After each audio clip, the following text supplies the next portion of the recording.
안녕하십니까.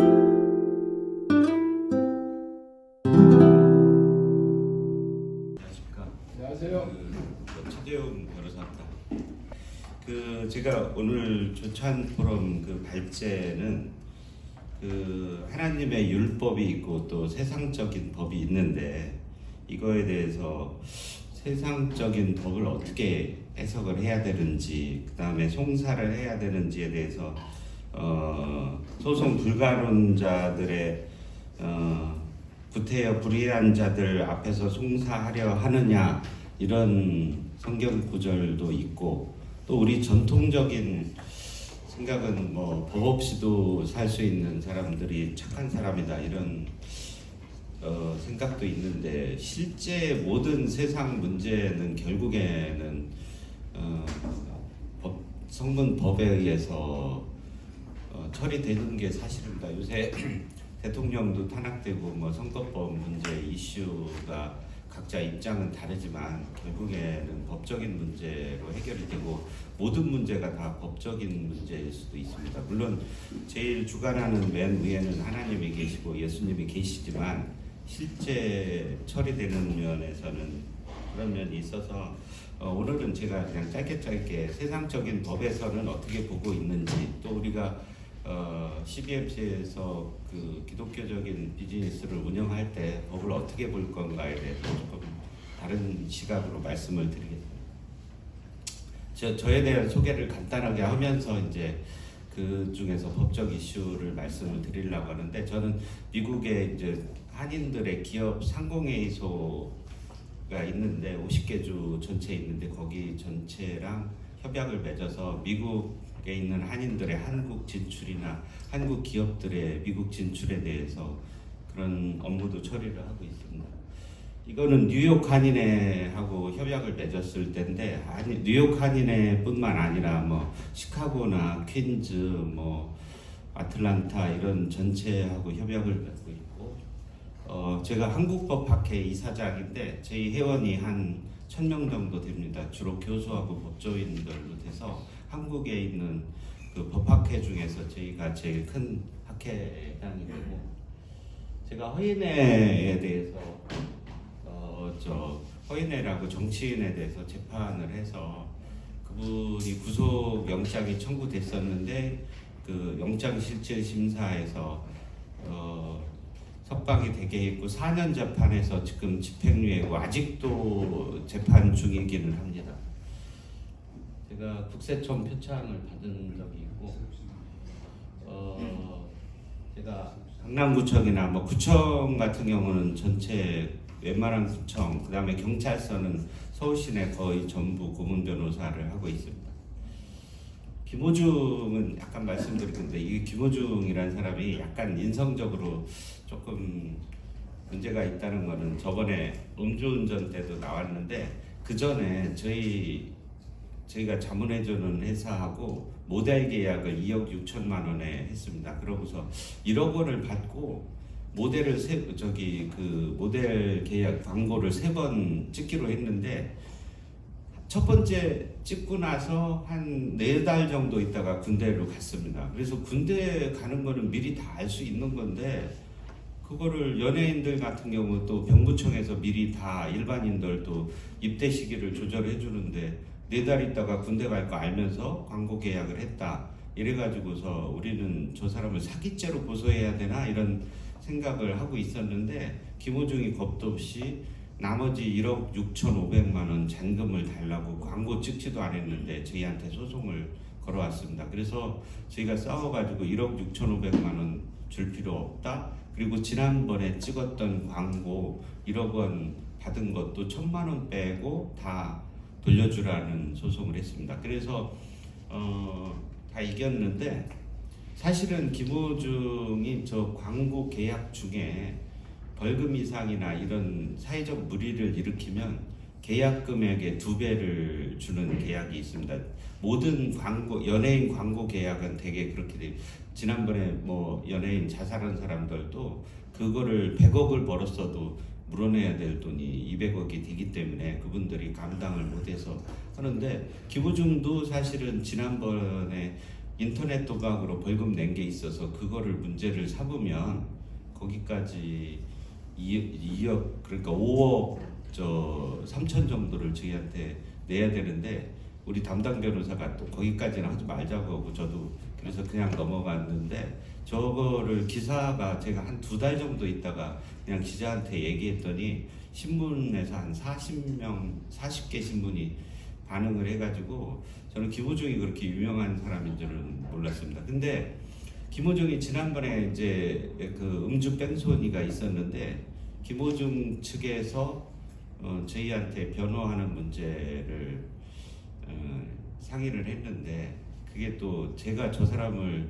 상대로 민사를 이겼는데 또 형사를 하는 것도 좀 문제고 또 어떻게 보면은 적은 돈을 받고 하게 되면은 또 저에 대한 평판이 또 안 좋아지는 문제도 있고 여러 가지 우여곡절 끝에 결국에는 저희가 관여하지 않는 걸로 했습니다. 그래서 그때 이제 검찰총장을 대행한 조남관이라는 분이 저 사건을 10억을 받고서 하고 저는 그때 한 3억 정도 얘기가 나왔었는데 몰랐는데 김호중은 팬카페가 17만 명이고 임영웅은 15만 명이라는 겁니다. 그래서 서로 경쟁을 할 때 특히 여자 중년의 여자들이 저 사람의 CD가 나오면 한 번에 2천만 원씩 사주고 뭐 임영웅이랑 서로 이렇게 경쟁을 하고 그러더라고요. 그래가지고 임영웅 김호중은 지난번에 음주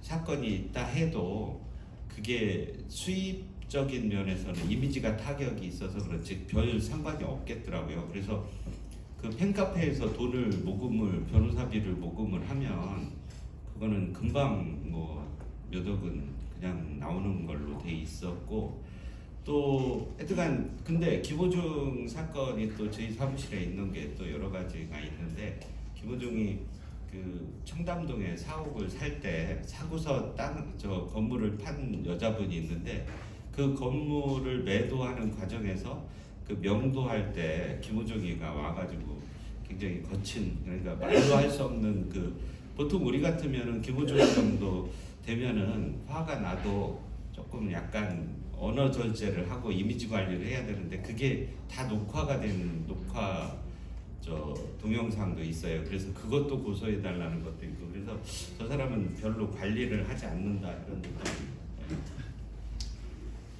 저희가 여기서 자료가 하나 빠진 게 있는데 공항공사를 상대로 저희가 소송을 한 107억짜리 소송을 한 게 있습니다. 김포공항에 보면은 비행기 활주로는 한 3년마다 재포장을 하고 그다음에 비행기가 이렇게 착륙을 해가지고 이렇게 계류장으로 와서 우리가 내리는 그 장소는 89년도에 김포공항이 이제 포장을 했는데 처음 요새 한 3년 전에 거기를 뜯어내고 다시 재포장을 하는데 그 폐기물이 톤당 해배당 보통 한 35,000원, 36,000원의 입찰 공고가 났습니다. 그래서 그 입찰이 나오기 전에도 35,000원의 입찰 공고가 났고 인천공항 같은 경우도 35,000원의 입찰이 나오면은 한 80%, 79.8%에서 제일 가까운 사람이 낙찰을 받게 되는데 25,000원의 입찰 공고가 났습니다. 25,000원, 18,000원에. 그러다 보니까 낙찰 가격이 14,000원. 그러니까 나중에 저희가 그거를 국정감사에서 문제 제기를 했거든요. 근데 그때 보니까 김포공항 건너편에 있는 일산에 있는 어떤 업체를 주려고 18,000원의 입찰 공고를 낸 거예요. 그러면 이거는 누구도 덤비질 못하니까. 근데 눈치 없는 우리 안석에 있는 한 업체가 자기가 하겠다고 14,000원에 낙찰을 받았습니다. 그래서 그게 이제 폐기물 시멘트 콘크리트를 실어 와서 그거를 잘게 부숴가지고 건축으로 다시 쓸 수 있게 재활용하는 건데 안성으로 싣고 가는데도 14,000원이 드니까 이건 적자가 봐서 10억 공사를 하니까 10억 20억 공사를 하니까 20억. 이래서 보통 민간이면은 공사를 포기하는 건데 여기서 포기를 하게 되면 이게 정부 입찰 공사는 3년간 입찰 금지 규정이 있습니다. 그래서 이거를 공정거래위원회에 다른 변호사가 가지고 갔는데 당연히 이거는 뭐 불공정한 행위가 아니잖아요. 입찰 자기가 할 수 있다고 했지 누가 강요한 것도 아니기 때문에. 그래서 저는 고민을 하다가 이걸 아까 말씀드린 대로 국정감사에서 문제 제기를 하고 그 다음에 권익위원회로 가지고 가서 이거는 그 잘못된 입찰 공고에 우리가 낚인 거다라는 논리로. 그래서 우리가 손해 본 거는 봤죠. 그냥 40억 손해 본 거는 수인을 할 텐데 나머지 66억에 대한 공사를 하는 거를 면제시켜 달라. 그러니까 3년 동안에 그 입찰 금지 규정만 없애달라고 했는데 처음에는 반발이 심했는데 권익위원회에서 여러 가지 제가 노력을 많이 하고 그렇게 해서 권익위원회에서 권고를 해주고 그랬더니 공항공사 윤영중이라고 국정원에 있던 사람이 이제 사장이었는데 그거를 잘 안 받아들이려고 했어요. 근데 그분이 문재인 정부 때 임명된 사장이어서 이거 우리 업체에서 그러면은 조선일보에다 공항공사의 횡포고 그 이런 시위도 하고 광고도 나겠다고 제가 좀 세게 얘기를 했고 그래서 다행히 받아들여 줘가지고 저희 업체는 66억의 그 손실을 보지 않게 된 사건입니다. 그래서 이 사건을 제가 말씀드리는 거는 꼭 법으로 이게 저희가 계속 뭘로 했으면은 재판으로 갔으면은 저희가 당연히 각하 처분받고 지는 사건인데 권익위원회를 통해서 해결을 했기 때문에 그나마 다행이다 이렇게 생각합니다.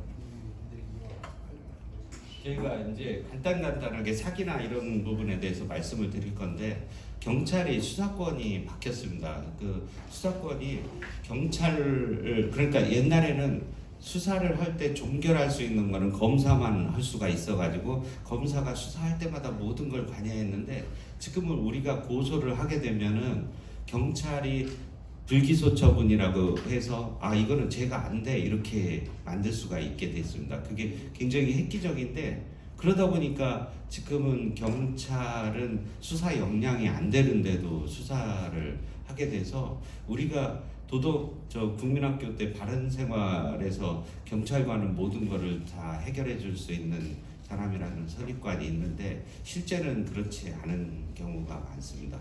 하나 예를 들어드리면 저희 어떤 사람들이 하이브라고 기획사하고 JYP하고 계약을 해서 7억 3천만 원을 준 적이 있습니다. 뭐냐면 그 하이브하고 그 JYP가 중국에서 공연을 한다고 했고 하이브하고 JYP하고 계약서가 있어서 그러면은 그걸 믿고서 공연을 준비하는 돈으로 7억 3천만 원을 줬는데 나중에 JYP하고 하이브하고 계약이 돼 있지 않다는 것을 우리가 확인서를 받았습니다. 그쪽에서 그런 적이 없다. 그러면은 당연히 이거는 사기고 최소한 사문서 위조라는 거는 되지 않겠어요? 이게 JYP나 하이브가 찍어준 적이 없는데 근데 제가 강남경찰서에 고소를 했고 이거는 당연히 이건 죄가 된다고 생각했는데 이게 혐의가 없다, 죄가 안 된다고 결론이 났습니다. 근데 이게 사기가 안 되면은 사기꾼들은 돈을 다 숨겨놨고 돈을 받을 수 있는 방법이 없는데도 경찰이 그렇게 판단을 해서 저희 사실은 그때 담당 경찰한테 제가 엄청 뭐라고 했어요. 이거 이런 식으로 수사를 하냐라고 했더니 담당 경찰은 뭐라고 하냐면 하이브나 JYP는 자기네들이 오라고 해도 오지도 않기 때문에 자기가 그렇게 했다. 그런데 이건 말도 안 되는 게 그러면은 우리가 그 계약서가 위조라는 거를 전제로 확인서까지 써다줬으면 그거를 당연히 기반으로 해서 결론을 내는 게 맞는데도 제가 강남경찰서 고문변호사고 그 소장도 잘 아는데도 담당 수사관이 그렇게 판단을 해서 이게 세상 이해할 수 없는 일이 수사 과정에서도 많이 생기기 때문에 우리들은 처리를 할 때 기도도 많이 하고 또 기도로 해서 그게 이루어지는 거는 결국에는 사람을 통해서도 이루어지는 거기 때문에 어떤 사람하고 잘 얘기를 할 건가 이거는 좀 저는 이 성경 구절 중에 끊임없이 기도하라는 그 구절이 이게 마음에 와닿을 때가 많는데, 끊임없이 기도한다는 건 그거에 집중하는 거고, 집중하면은 해결책이 더 자꾸 나오지 않나, 이래서 좋은 구절이라고 생각을 합니다. 그래서 제가 말씀드리고 싶은 거는, 이게 세상은 이게 변수가 많이 있다는 것을 느낍니다. 저희가 법무법인을 제가 변호사 7명 데리고 있고 직원까지 합치면 한 20명 정도 되는데, 많은 사건이 오는데 동업자들 간에도, 우리도 이제 여기 중에도 같이 사업을 하시는 분들도 있는데, 동업자들 중에서도 항상 법률적 분쟁이 생길 수 있다는 생각을, 저희 충청도 같은 경우는 어렸을 때 맨날 뭐 사람을 믿어야 된다, 나쁘게 생각하면 안 된다, 뭐 약간 공자님 말씀 같은 그런 동네에서 컸는데, 이게 현실은 그냥 담담하게 바뀔 수도 있다는 생각을 할 필요가 있습니다.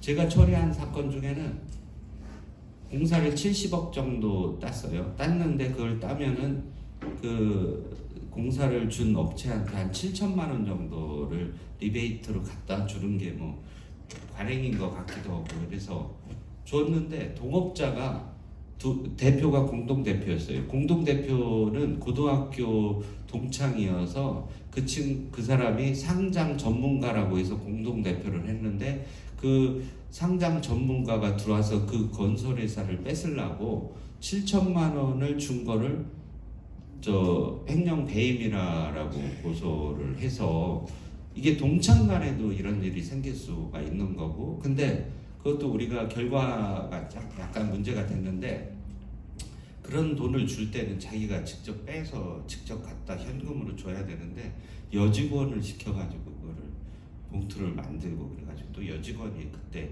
7천만 원 준비했다 이래가지고 또 해결하기가 어려운 그런 경우도 있었습니다. 그래서 동업일 때도 항상 깔끔하게 정리를 하시고, 저희 아까 이제 허인애라고 국회의원도 출마했다가 홍준표한테 뭐 4표인가 차이로 진 분이 있는데, 그분 같은 경우도 제가 그분 태양광으로 유명한데 사무실에 가보니까 서류가 정리가 안 돼 있더라고요. 근데 그때 가서 느낀 거는, 그래서 압수수색을 4번 받았는데 4번 받다 보니까 거기에 필요 없는 서류까지 다 있어가지고 거기서 또 수사가 계속 확대되고 그런 것도 있어서 정리정돈도 필요하지 않나 이렇게 생각합니다.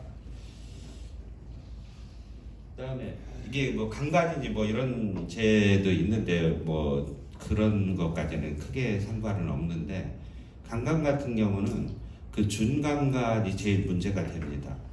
그 이상용, 뽀빠이 이상용인가, 그분도 자기가 자서전인지 방송에서 여러 번 얘기했는데, 원두막으로 뭐 아는 동네 누나인가를 데리고 가서 술 먹이고 어떻게 뭐 해서 관계를 했다라고 했는데, 80년대 같은 경우는 데이트하다가 술 먹이고 그러다가 진도 나가고 그래서 또 결혼도 하고 그랬는데, 지금 같은 경우는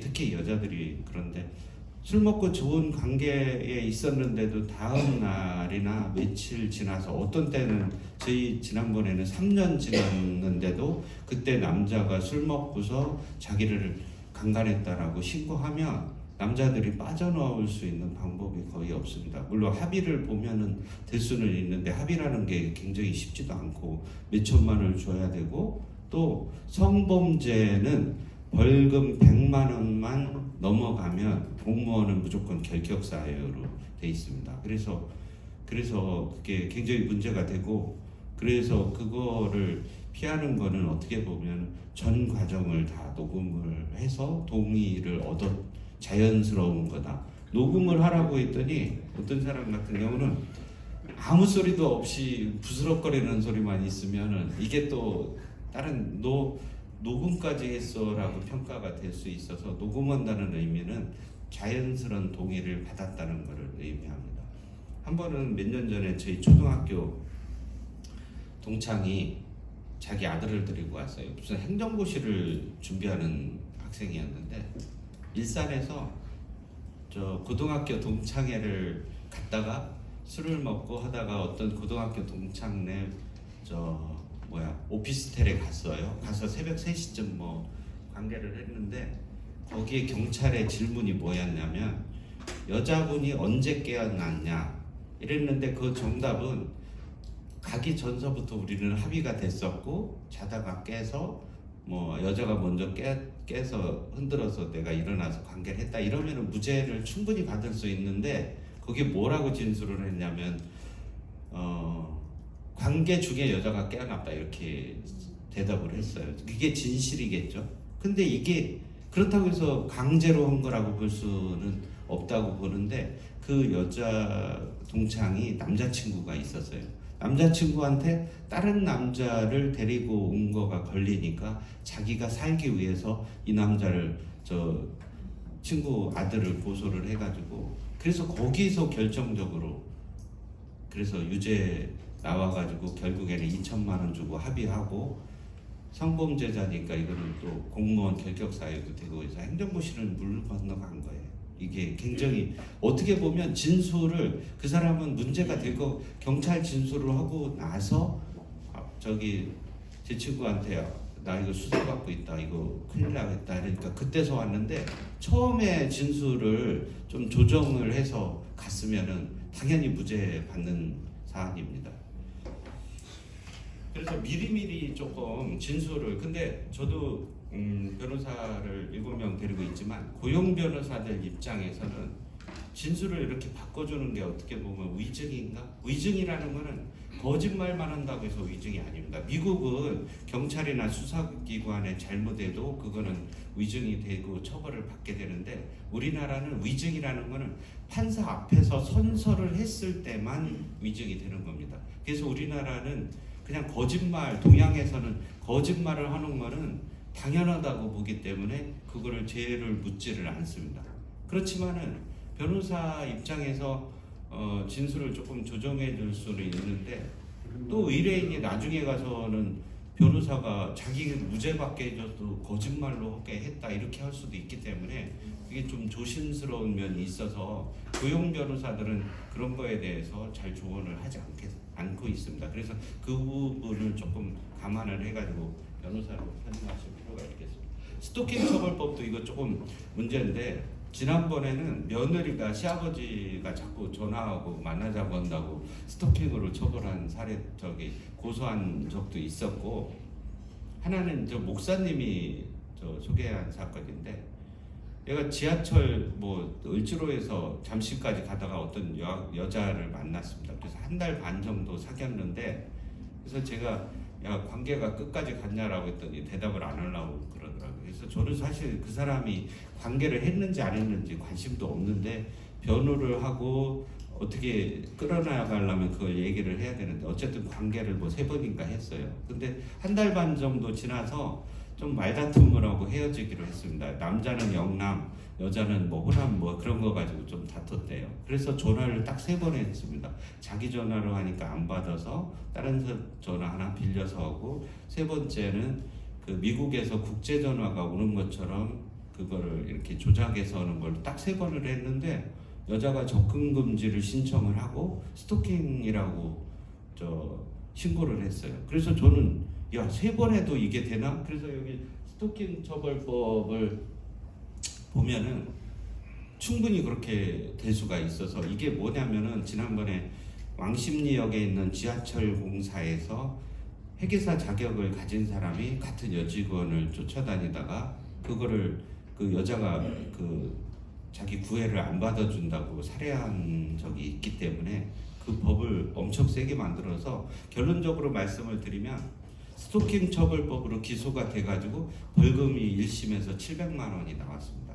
그래서 우리 의뢰인이 그냥 벌금 700만 원 내고 그냥 그만하겠다라고 했어요. 그랬는데 검사는 700만 원도 적다고 항소를 해가지고 지금 항소심 재판 중입니다. 그래서 저희는 무슨 말이냐면 3번만 전화를 싫다는 옛날에 뭐 10번 찍어 안 넘어가면 한 번 더 찍어 뭐 이런 거 있었는데 지금은 3번 전화를 근데 이 사안은 저는 기소유예로 해줘도 아무 문제가 없다고 생각을 합니다. 이게 사귀는 사이에 3번 전화할 수도 있고 멈춘 건데 그거를 무슨 범죄성이 있다고 벌금 700만 원까지 내게 할 필요가 있나? 이러면은 연애도 못 하는 거예요. 누구 사귀려고 3번 쫓아다니다 거절당하면 신고를 하면은 지금은 처벌도 받고, 그래서 저는 이것도 판사도 저는 문제라는 게, 저러면은 선고유예 정도 해주고 말아야지 이게 무슨 그 정도의 죄가 되냐 이런 생각을 가지고 있고, 검사도 문제고, 자기가 검사는 죄가 되지만 여러 가지 사정을 고려하여 기소유예 처분을 할 수가 있습니다. 근데 그거를 그런 권한이 있는데도 쓰지를 않고 저렇게 된다? 이거는 잘못됐다고 저는 보는데, 세상은 그렇습니다. 그래서 이런 법이 있다는 것도 좀 숙지하실 필요가 있고, 뭐 부부간에 이게 관계가 옛날에는 부부간에는 강간죄가 되지 않는다고 68년도부터 그런 판례가 있었는데, 한 10년, 한 5, 6년 전에 부부간에, 그러니까 어떤 여자분이 애도를 하다 보니까 밤 12시 넘어서 맨날 들어온 거예요. 그래서 남편이 칼로 위협을 해서 관계를 했는데, 이게 강간이 되냐, 부부간인데. 그래서 대법원에서 이제 공개 변론까지 해가지고 당연히 강간이 되죠.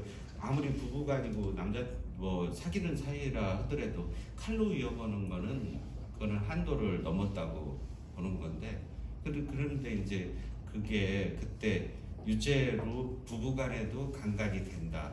지금은 여자가 남자를 강간할 수 있냐 이 문제도 있는데, 부부가 남편을 강간이 인정된다는 판례도 있습니다. 근데 여기서 말씀드리고 싶은 거는, 부부간의 강간으로 인정한 거는 뭐 당연하다고 보는데, 결국에는 남자가 징역 실형을 2년 이상 받았습니다. 근데 저는 그게 집행유예나 아니면은 그 정도로 끝내야지 그렇게 가정까지 해체되게 할 필요가 있었나. 이게 판사들이 현실 감각이 조금 떨어집니다. 저희들이 보면은 뭐 판사에 대해서는 다들 조심하고 말도 존중하는 식으로 하다 보니까 세상을 잘 모르지 않나. 그러다 보니까 현실과 전혀 동떨어진 판례도 많이 나오고 있습니다.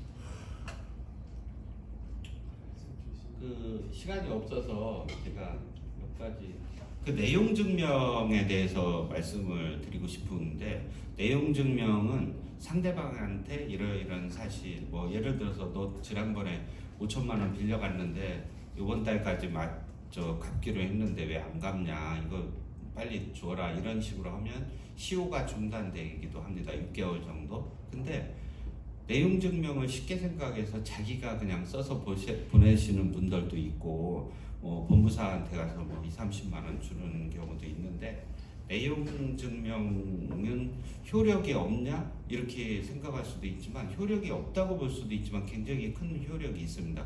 그때 이게 우체국에 가서 세부를 가지고 가서 우체국에 한부 보관을 하고, 우체국에서 상대방한테 보내주고 본인이 하나 가지고 있는 형태인데, 그게 내용 증명이 배달 증명까지 결합이 돼가지고 그게 그대로 도달이 됐다는 걸 인정을 하고, 사회에서는 내용 증명까지 있었으면 그게 사실이겠네라고 추정을 합니다. 그렇기 때문에 내용 증명을 심각하게 고려를 해서 보내야 되는데, 함부로 보내면 안 보내니만도 못한 거고, 그래서 법률 전문가하고 충분하게 상의를 하고, 변호사 사무실에서 법무법인 이름으로 내용 증명을 보내면 상대방도 긴장을 하고 대개는 내용 증명만으로도 해결이 될 수가 있습니다. 근데 내용 증명을 그럼 변호사 사무실로 무조건 보내냐? 그거는 아니에요. 변호사 사무실에서 검토를 했어도 법무법인 이름으로 가면 상대방도 변호사한테 검토를 하고 적극 대응을 하고 나오기 때문에, 도리어 저는 그런 초기일 때는 그냥 개인 명의로 보내는 게 낫다고 저희는 보는 겁니다. 지급명령은 이게 간단하게 돈을 안 갚는다든지 이런 거에 대해서는 금전이나 그 대체물로 되어 있습니다. 그럴 때는 지급명령은 변호사 소장보다는 조금 더 비용도 적고, 그래서 저것도 이용할 필요가 있습니다. 그 다음에 이게 녹음에 대해서 제가 말씀을 드리면, 녹음, 지금 우리가 여기에 사람들이 있는데 녹음을 한다고 해도 전혀 불법은 아닙니다. 대화 당사자이기 때문에. 그리고 강의 시간에 자기가 녹음하는 거는 당연히 걸릴 수가 있고, 근데 프랑스 같은 데는 녹음이 또 되면 안 되는 걸로 돼 있어서 그리고 미국도 주마다 다른데 우리나라는 그렇기 때문에 전화할 때 녹음을 하는 게 전혀 불법이 아닙니다. 계약할 때도 나 녹음을 하겠다고 어떤 사람들은 얘기하고 녹음을 하는 경우가 있는데 녹음한다고 고지를 해야만 이게 유효한 게 아닙니다. 요점은 대화 당사자 이 방에 이제 만약에 관리인이나 다른 사람들이 몰래 여기 있지도 않은 사람들이 CBMC에서 무슨 일이 있나라고 해가지고 녹음 도청기나 녹음을 설치했으면 그거는 당연히 불법인데 계약 당사자나 대화 당사자에서는 녹음이 불법이 아닌데 또 그걸 잘 모르셔가지고 어떤 분들은 계약을 할 때 나 녹음한다고 얘기를 하는 경우가 있습니다. 제가 그 전에 대전에서 중요한 뭐 한 300억 정도 되는 무슨 회사 소송이 있었는데 우리 그거에 대해서 증언을 하고 자료를 주겠다는 분이 계셔가지고 우리 변호사 담당 변호사를 보냈는데 갔다 와서 별 내용이 없다는 거예요. 그래서 다음에 만났을 때 아니 왜 도와주신다고 하고 얘기를 안 했냐라고 했더니 그분이 우리 변호사가 와서 나 이거 서울에 가서 정리를 해야 되니 녹음을 하겠다고 얘기를 했다는 거예요. 아무리 도와주기를 해도 녹음을 한다고 하면은 입을 닫게 돼 있는 게 사람 심리인데 우리 변호사도 당연히 그게 고지를 해야만 유효하지 않다는 거, 고지를 안 해도 아무 문제가 없다는 걸 알면서도 그 얼마나 순수한 거예요. 그 녹음하겠다. 그러니까 이제 그래서 별 도움이 안 된 적도 있습니다. 근데 저도 계약으로 와서 녹음하겠다고 하면 이 사람 골치 아픈 사람이겠다 이래서 그냥 계약하지 그냥 조금이라도 이상하면 계약하지 말자 이러고 녹음한다는 사람을 좋아하지 않는 거는 사실입니다. 그래서 굳이 얘기할 필요는 없다는 말씀을 드리고 싶습니다. 전화도 마찬가지고 녹음한다 이런 거 전혀 필요 없어요. 근데 결국에는 판사나 수사기관이 판단을 할 때에는 객관적인 증거에 의해서 판단을 하는 겁니다. 그래서 제일 좋은 거는 상대방이 인정하는 확인서. 그 다음에 안 되면 녹음이 있다 하더라도 또 무시하고 뭐 다르게 결정을 하는 거는 사실이지만 최소한 부동산 계약을 할 때 정도는 녹음을 하고 불리하면은 안 쓰면 되는 거고 필요한 부분만 발췌해서 쓸 수도 있기 때문에 녹음이 있는 게 저는 낫다고 생각합니다.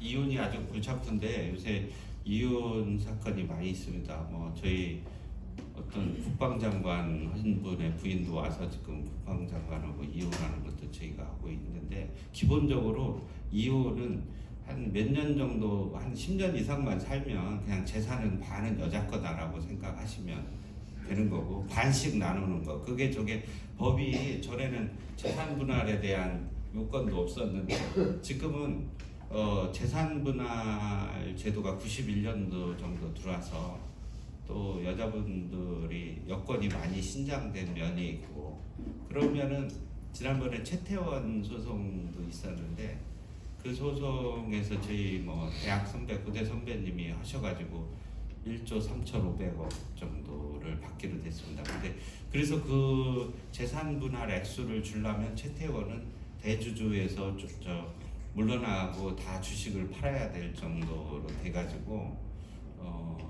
약간 저희들이 생각했던 것보다는 굉장히 많이 받았다 이렇게 생각을 하는데 대법원은 남겨져 있기 때문에 그거는 어떻게 될지 모르겠습니다.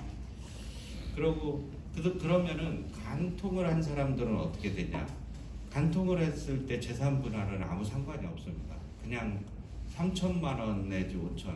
그다음에 최태원 사건에서는 1억 정도가 인정이 됐는데 그 위자료만 더 주면 되는 거지. 옛날에는 부정행위를 한 여자는 뭐 아무것도 없이 쫓겨나던 그런 시절도 있었지만 그거와 상관없이 그냥 다 문제 없이 처리되는 거고 간통을 남편이랑 그러니까 배우자가 부정행위를 하고 있을 때 그 상대방에 대해서 간통죄는 법이 없어졌기 때문에 처벌할 수 있는 규정이 전혀 없습니다. 한 7년, 8년 전에 없어졌고 그런데 그 간통의 상대방한테는 위자료 청구를 할 수가 있습니다. 그래서 강용석 변호사가 3,500만 원 받은 게 보통 조금 액수가 크고 보통 3,000에서 2,500, 어떤 때는 1,000만 원이 인정되는 경우도 있습니다. 상대방이 5천만 원 청구했는데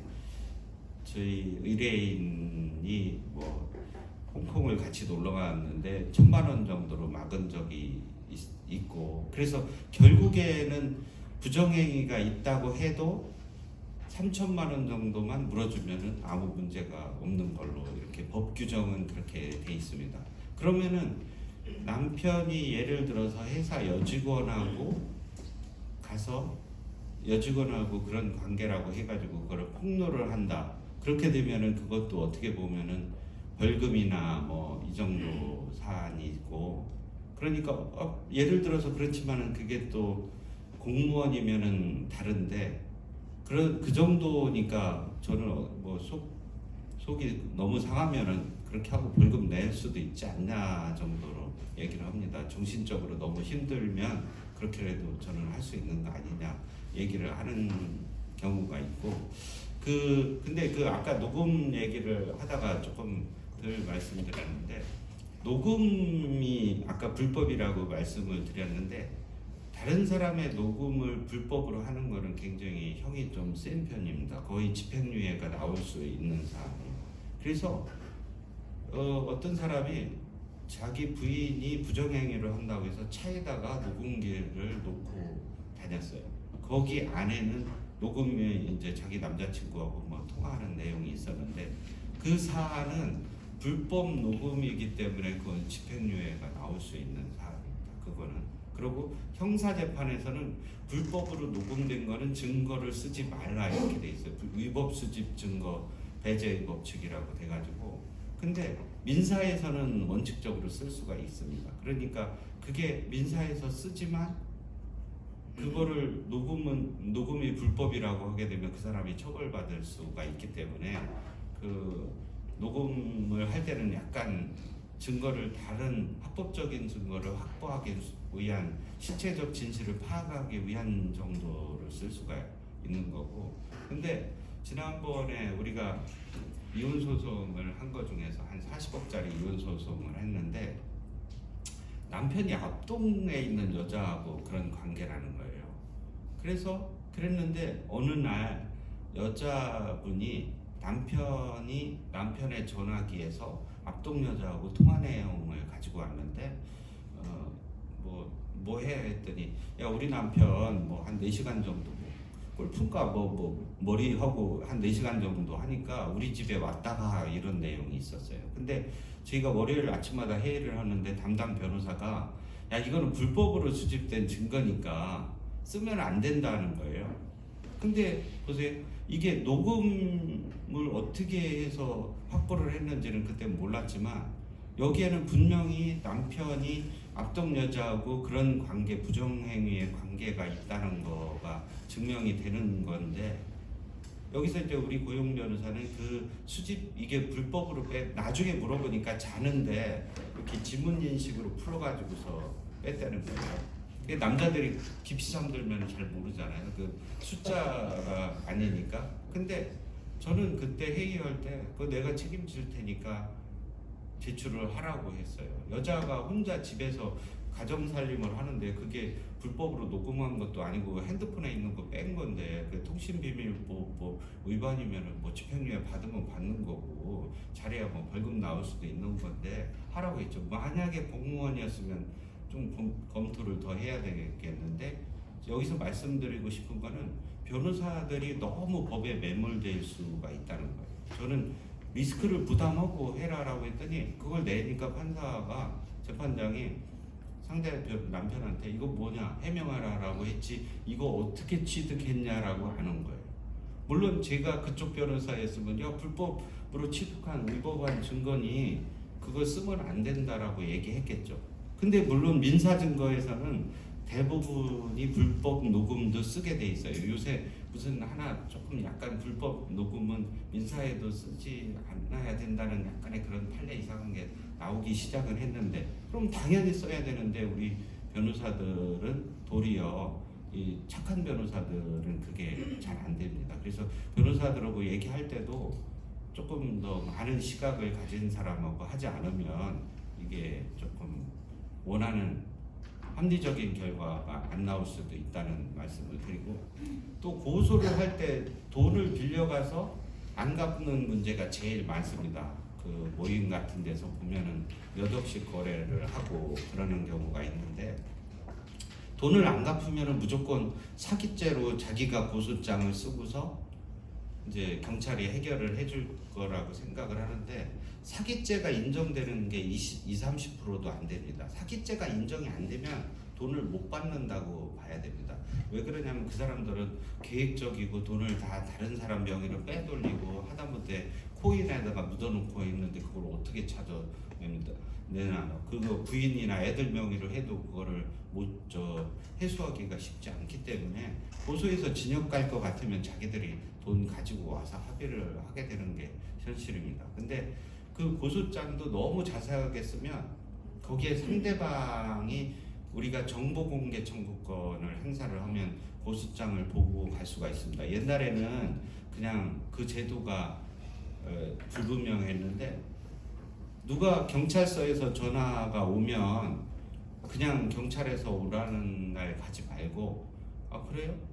네, 상의하겠다고 하고 변호사를 통하든 자기가 고소장을 확인하면 왜 고소를 하는지가 거기에 써져 있습니다. 그럼 그 내용을 기반으로 해서 경찰이 질문을 할 거기 때문에 그거에 대해서 반대 증거도 확보하고 증인도 확보하고 그 대답을 어떻게 할 건지, 경찰이 질문하는 것도 함부로 대답할 게 아닙니다. 어떤 사람들은 기억이 안 난다고 얘기하는데, 경험적으로 사람들이 생각을 하는 거는 기억이 실제로 안 나는 게 아니라고 거짓말을 하기가 부담스러우니까 기억이 안 난다고 한다는 게 심리학적으로도 그렇고 경험적으로 맞기 때문에 그 대답도 좋은 대답은 아닙니다. 더군다나 경찰이 질문을 한 거를 한번 대답을 했으면 그거를 수정한다는 거는 벌써 이게 논리적으로 안 맞기 때문에 그냥 변호사하고 미리 대답을 충분히 연구를 한 다음에 대답을 하는 게 맞다, 이렇게 판단을 하고, 그래서 아까 고소를 할 때도 모든 증거를 다 고소장에다 붙이고 그 범죄 행각을 그대로 쓸 필요가 없고 간단하게 쓰고서 고소인 의견서로 다시 자세하게 왜 죄가 되는지를, 경찰도 귀찮습니다. 사건이 너무 많아가지고. 그리고 모든 사람들은 그 사람 피해자 입장에서는 일생일대의 사건이지만 경찰은 일상적으로 하는 사건일 뿐이고, 그리고 경찰은 또 이게 굉장히 말랑말랑한 조직이고 그 영향을 많이 받습니다. 돈의 영향도. 작년에 서초경찰서 팀장이 코인 그 다단계 코인 사건을 무마해 준다고 5억을 받아가지고 구속이 된 적도 있습니다. 그 코인 사기를 무마한다는 것은 사실 거의 불가능에 가까운 사건인데도 돈을 주는 경우가 많은지도 모르겠는데, 하여튼간 좀 제 경험적으로는 제가 이제 여러 경찰서 대부분을 고문 변호사를 하는 이유는 제가 제 사건을 유리하게 잘하겠다는 걸 떠나서 제 사건이 불리하게 되지 않게만 하기 위해서라도 제가 그 노력을 하는 거고, 요새는 경찰서장이라고 해서 밑에 사람한테 지시하기가 힘듭니다. 경찰서장은 잘해봐야 수사과장한테 얘기하고 수사과장이 간접적으로 팀장이나 팀원한테 하는 건데, 제일 좋은 거는 담당 수사관하고 팀장하고 잘 얘기가 돼야 되는 건데, 이 사람들은 승진이나 여러 가지 유혹에 많이 노출이 됩니다. 이 중에 뭐 경찰 하시는 분 서운할 수도 있는데 그게 경험적으로 보면은 많이 사실이고, 그래서 그 부분을 조금 주의하셔야 되잖아. 시간이 별로 없어가지고 제가 간단한 상속은 n분의 1입니다. 상속은 그 요새 미국에 있는 분들이 저희한테 한국에 있는 상속에 대해서 문의를 하는데, 옛날에는 장남한테 더 준 적도 있지만 일단은 n분의 1로 돼 있고, 한 3분 내로 마무리하겠습니다. 그 다음에 상속을 하는데 부모님들이 재산만 주시는 게 아니라 빚도 같이 주시는 분들이 있어서 상속 포기나 한정 승인을 반드시 고려를 해야 됩니다. 돌아가시고 나서 3개월 내에 자신이 아버지가 10억짜리 주셨는데 빚이 15억일 수 있으면은 한정 승인은 예를 들어서 빚이 뭐 한정 승인이라는 거는 빚보다 재산이 많을 때만 내가 상속을 받겠다는 그런 겁니다. 그다음에 요새 뭐 기업은 뭐 재산분할 이거 있었는데 최근에 형제 간에는 유류분이라는 게 없다. 그러니까 유언 공증을 할 필요가 있는데 유언 공증은 형제가 4명인데 나 장남한테 다 주겠다라고 할 수도 유언을 해놓을 수가 있습니다. 그걸 공증을 해놓으면 되는데 그게 유언의 방법은 5가지가 있습니다. 자필 증서로 쓰는 방법, 뭐 녹음, 뭐 여러 가지 있는데 나머지는 그 요건도 갖추기가 어렵습니다. 연세대학교에 어떤 분이 500억을 기부를 유언을 해놨습니다. 자기가 써서 종로구 평창동이라고 그 번지수를 안 썼어요. 그랬더니 그러면은 주소가 번지수가 없어도 주소를 다 썼냐? 법에서 주소, 날짜, 서명이 있어야 된다 이렇게 돼 있는데 연세대학교는 주소가 500억을 받으려고 주소가 평창동에 홍길동은 그 사람밖에 없으니까 유언이 유효하다고 주장을 했는데 자식들은 그거는 번지수가 없어서 무효라고 주장을 해서 자식들이 이겼어요. 연세대학교는 못 받았 사안이 있는데 그거는 뭐 주소가 번지수까지 쓰라고 법에 돼 있지 않은가, 그렇게 될 수 있는 거 아닌가 이런 의문이 있는데 제가 드리고 싶은 말씀은 유언은 공증으로 하는 게 제일 안심할 수도 있고 유언을 해놓으면 자식들은 일단은 아버지가 돌아가시는 분의 의도대로 되는 건데 아까 재산을 다 준다고 했으면 n분의 1이라고 있잖아요. 못 받은 사람은 자기 재산에 그러니까 자기 목에 2분의 1까지 받을 수가 있고 옛날에는 형제들도 받을 수가 있었는데 형제는 빼뜨리게 돼 있어요. 이거에 대해서 또 약간 어떤 신부님이 아버지 일산에 한 120억 정도 재산이 있는데 그게 원래 신부님의 그 재산이 아니라 아버지 재산인데 형제들이 미리미리 그 신부님한테 형제들한테 나눠달라고 안 해가지고 그 지금 법에 의하면 그분이 돌아가셨을 때 형제들은 하나도 못 받게 돼 있어요. 근데 지금 문제는 그 신부님이 뭐 한 30억짜리 집이 있는데 그 신부가 은퇴하면은 성당에서는 이렇게 어떤 여자분이 이렇게 좀 생활을 도와드리라고 이렇게 했는데 신부님이 그분하고 뭐 친해졌는지 그분 딸에 대해서 그 30억짜리를 주는 거를 공증을 해놔가지고 그래서 형제들은 야 그거는 그냥 그분 딸한테 주는 거 인정하는데 그 120억 넘는 그 일산에 있는 산은 좀 나눠주게 해야 되는데 지금 현행 그 판례 헌법재판소에 의하면 형제는 유류분이 없다라고 해서 못 받을 처지에 있습니다. 그 다음에 그 파산을 하시는 분들이 있어요. 회생이나 그 빚이 뭐 의도치 않게 늘어나서 다 갚으려고 노력하지 마시고 회생이나 파산을 할 필요도 있다는 생각이 드는데 개인 회생 같은 경우 빚이 2억 원인 분이 계셨는데 저희 사무실에서 1,200만 원만 받고서 그냥 회생이 됐어요. 그게 그 최저상계비 이상의 수입이 있을 때 그 수익금을 3년에 걸쳐서 나눠내면 빚이 얼마든지 그냥 털어버릴 수 있는 제도이기 때문에 그거를 파산하고 그러면은 그 예를 들어 국민은행을 거래하던 사람들은 그냥 신한은행 가서 새로 거래하면은 나중에 융자도 받을 수도 있고 그래서 그거를 너무 두려워할 필요는 없습니다. 저희 대학 후배가 행정고시 붙어가지고 공정거래원에 있었는데 자기 아버지의 빚을 갚느라고 평생 동안 이렇게 결혼도 안 하고 한 사람이 있었는데 처음에는 착하다고 했는데 저희는 나중에 되게 좀 특이하고 별로 좋은 태도가 아니다 이렇게 한 적도 있었어요.